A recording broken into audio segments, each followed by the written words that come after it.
വേഗം വരുന്ന നമ്മളുടെ കർത്താവായ യേശുക്രിസ്തുവിൻ്റെ ധന്യനാമത്തിൽ എല്ലാവർക്കും സ്നേഹവന്ദനം. യേശു കർത്താവ് നൽകിയ ഉന്നതമായ ഒരു ഉപദേശമാണ്: നിങ്ങളുടെ ശത്രുക്കളെ സ്നേഹിപ്പീൻ, നിങ്ങളെ ഉപദ്രവിക്കുന്നവർക്ക് വേണ്ടി പ്രാർത്ഥിപ്പീൻ.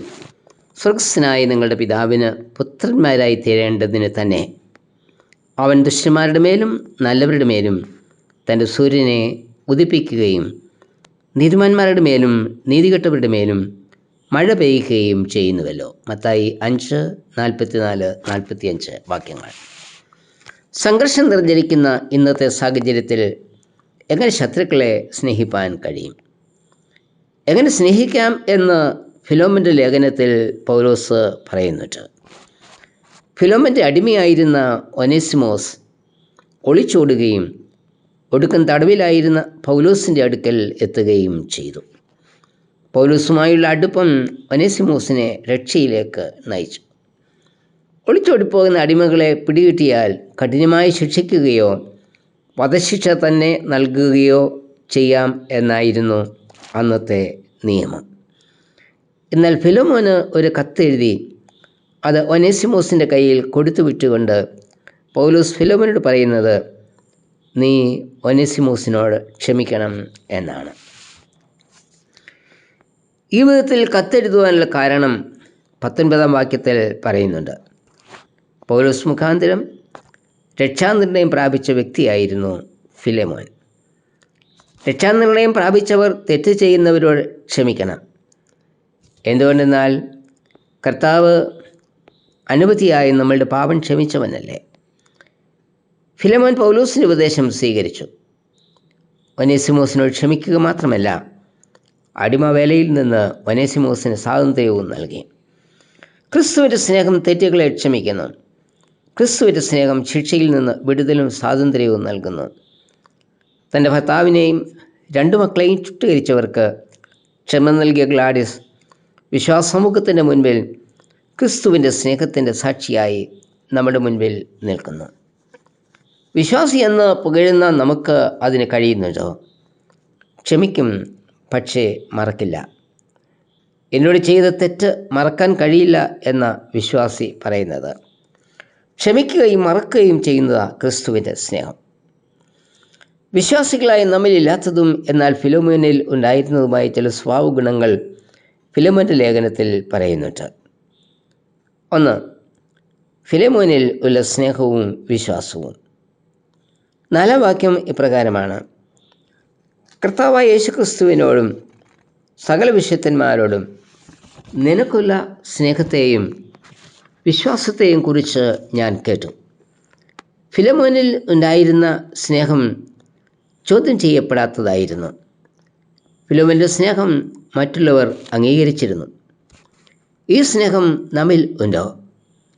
ദൈവത്തെ സ്നേഹിക്കുന്നു എന്ന് പറയുകയും സഹോദരനെ പകയ്ക്കുകയും ചെയ്യുന്നവൻ കള്ളനാകുന്നു. 1 പത്രോസ് 4:20 വാക്യം. ദൈവത്തെ സ്നേഹിക്കുന്നവനിൽ സഹോദര സ്നേഹവും ഉണ്ടായിരിക്കണം. നമ്മുടെ വിശ്വാസ ജീവിതം ക്രിസ്തുവിൻ്റെ സ്നേഹത്താൽ നിറഞ്ഞതായിരിക്കട്ടെ. 2. കുടുംബമായി ഫിലോമോൻ ദൈവത്തെ ആരാധിച്ചിരുന്നു. 2 വാക്യം. തൻ്റെ ഭവനം ആരാധനയ്ക്കായി തുറന്നു കൊടുക്കുകയും ഫിലോമോൻ്റെ ഭാര്യ അപ്പിയയും മകൻ അർക്കിപ്പാസും ആരാധനയിൽ പങ്കുചേരുകയും ചെയ്തിരുന്നു. ഞാനും എൻ്റെ കുടുംബവുമോ ഞങ്ങൾ യഹോവയെ സേവിക്കും എന്ന യോശുവയുടെ സാക്ഷ്യം ഈ കുടുംബത്തിൻ്റെയും സാക്ഷ്യം ആയിരുന്നു. ഇന്ന് നമ്മൾ കുടുംബ പ്രാർത്ഥന എത്രമാത്രം ശക്തമാണ്. രാവിലെയും വൈകുന്നേരവും കുടുംബമായി ഒരുമിച്ചിരുന്ന് സ്തുതിഗീതങ്ങൾ പാടി തിരുവചനം വായിച്ച് പ്രാർത്ഥിക്കുന്ന ഭവനമാണോ നമ്മളുടെ ഭവനം? നമ്മുടെ ഭവനത്തെക്കുറിച്ച് ചുറ്റുപാടുമുള്ളവർ ഇത് ദൈവമുള്ള ഭവനം എന്നൊരു സാക്ഷ്യം നൽകുമോ? ഫിലോമോൻ്റെ ഭവനം ആ വിധത്തിൽ ഒരുമിച്ച് ദൈവത്തെ ആരാധിച്ചിരുന്നു. 3. വിശുദ്ധന്മാരോടുകൂടി കർത്താവിന് വേണ്ടി അധ്വാനിച്ച ഫിലോമോൻ. 7 വാക്യത്തിൽ പറയുന്നത്, വിശുദ്ധന്മാരുടെ ഹൃദയം നീ തണുപ്പിച്ചത് നിമിത്തം നിൻ്റെ സ്നേഹത്തിൽ എനിക്ക് വളരെ സന്തോഷവും ആശ്വാസവും ഉണ്ടായി. ക്രിസ്തീയ സ്നേഹവും സഹതാപവും കൈമുതലുള്ള വ്യക്തിയായിരുന്നു ഫിലെമോൻ. ദൈവാരാധനയ്ക്ക് തൻ്റെ ഭവനം തുറന്നു കൊടുക്കുകയും വിശുദ്ധന്മാർക്കൊപ്പം ക്രിസ്തുവിൻ്റെ രാജ്യവർദ്ധനവിനായി അധ്വാനിക്കുകയും ചെയ്തു.